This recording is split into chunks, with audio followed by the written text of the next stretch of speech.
Relação da posição dos átomos na tabela periódica e sua composição estrutural. Então, se a gente for pensar no átomo de sódio, por exemplo, Na11,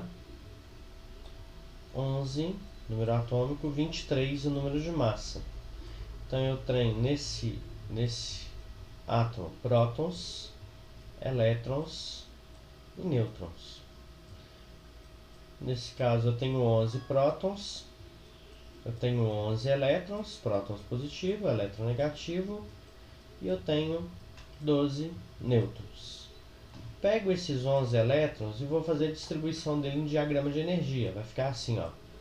1 S2, 2 S2, já gastei 4 dos elétrons lá, 2 P6, gastei 10, 3 S, aqui é 2, mas como eu tenho só mais um elétron para distribuir, 3S1. Essa é a distribuição diagrama de energia para o átomo de sódio. Tenho camada 1, representado pelo número 1, camada 2, camada 3. Então eu tenho 3 camadas, camada K, camada L, camada N. A primeira camada comporta 2 elétrons, eu tenho 2, a segunda comporta 8 elétrons, eu tenho 8, e na terceira 18 elétrons, mas eu só tenho 1.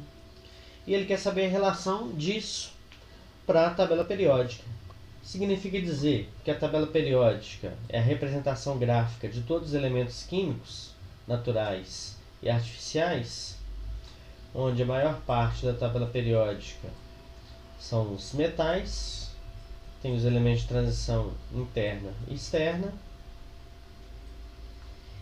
composto por linhas horizontais, que são os períodos, e linhas verticais, que são as famílias.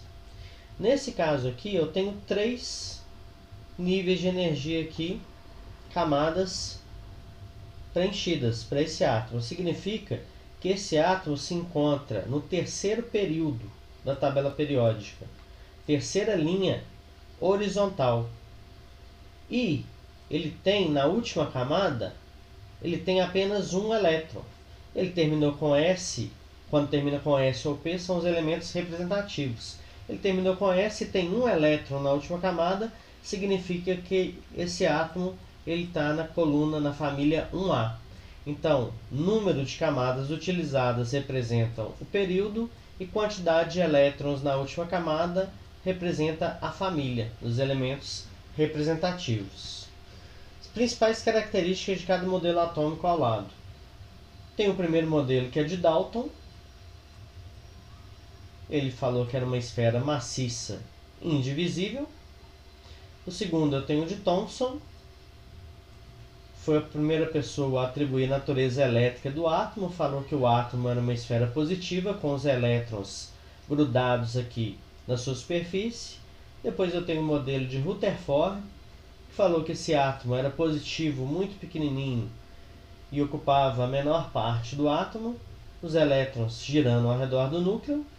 E tem o modelo de Bohr, falando que esses elétrons eles ocupavam uma determinada camada aqui da eletrosfera, que quando ele ganhava energia ele saltava de uma camada mais interna para uma mais externa, e quando acabava essa energia desse elétron ele tinha que voltar para o lugar de origem emitindo luz.